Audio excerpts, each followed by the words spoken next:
விஷயத்த யோசிக்க கூடாது அப்படின்னு நினைக்கிறேன். ஆனா அது என்னால யோசிக்காம இருக்க முடியல. அத பத்தி யோசிக்க கூடாது அப்படின்னு நினைக்க தான் இன்னும் அதிகமா அதையே நினைக்கிறேன். இதனால எந்த வேலையையும் சரியாக செய்ய முடியல. மனசு ரொம்ப பாரமா இருக்கிற மாரியே இருக்கு.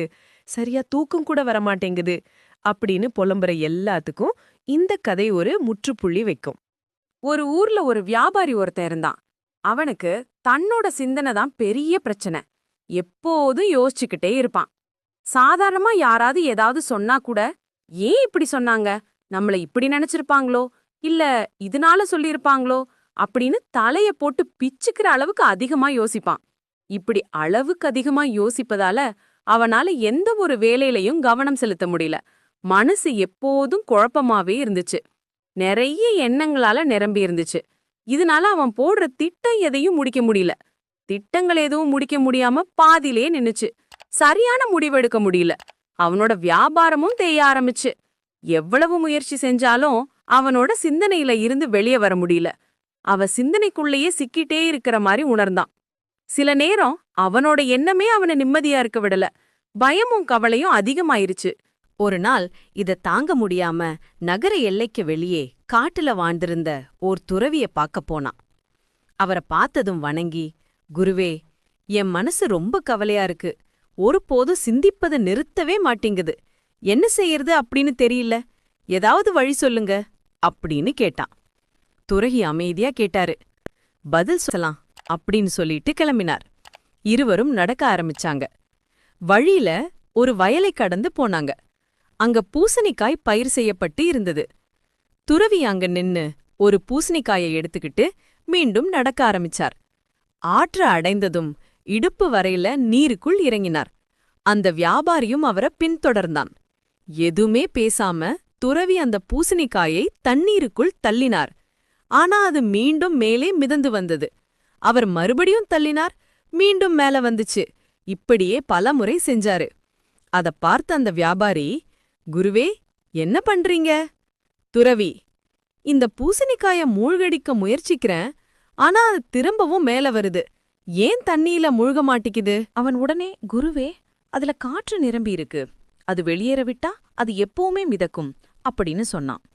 துறவி லேசா சிரிச்சு, சரியா சொன்ன. பூசணிக்காயை பிடித்து, இது உன் மனம் மாதிரிதான்.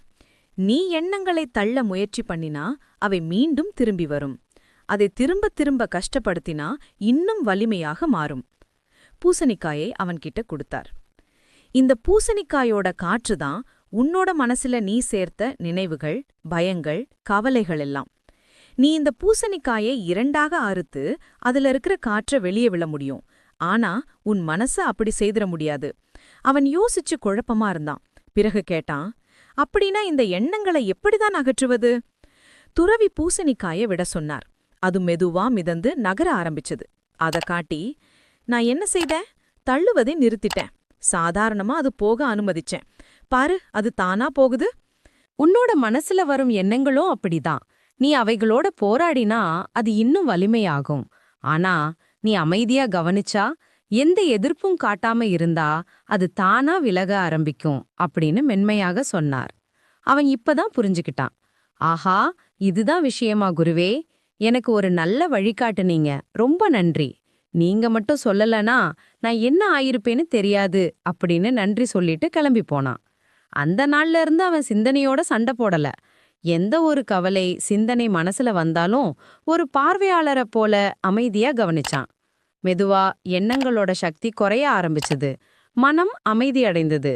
வேலையில கவனம் திரும்பிச்சு. வேலையும் வளர்ச்சி அடைய ஆரம்பிச்சது. நம்ம மனத்தோட சண்டை போட்டா அது அமைதி அடையாது. நம்ம எண்ணங்களை தள்ள முயற்சி பண்ணினா அது இன்னும் வலிமையா மாறும். ஆனா வானத்துல அசையிற மேகங்களை எப்படி பார்த்துக்கிட்டு இருப்போமோ அது மாதிரி மனசுல வரும் எண்ணங்களோடும் சிந்தனைகளோடும் போராடாம அமைதியா கவனிக்கணும். அதுதான் மனத்தை கட்டுப்படுத்துற உண்மையான வழி. ஒரு மனிதன் ஒரு நாளில் 60,000 80,000 எண்ணங்கள் யோசிக்கிறான்னு ஆய்வுகள்ல சொல்றாங்க. அதுல பெரும்பாலானவை பயம், கடந்த காலம் சிந்தனை, எதிர்காலம் பற்றிய கவலைகள் தான்.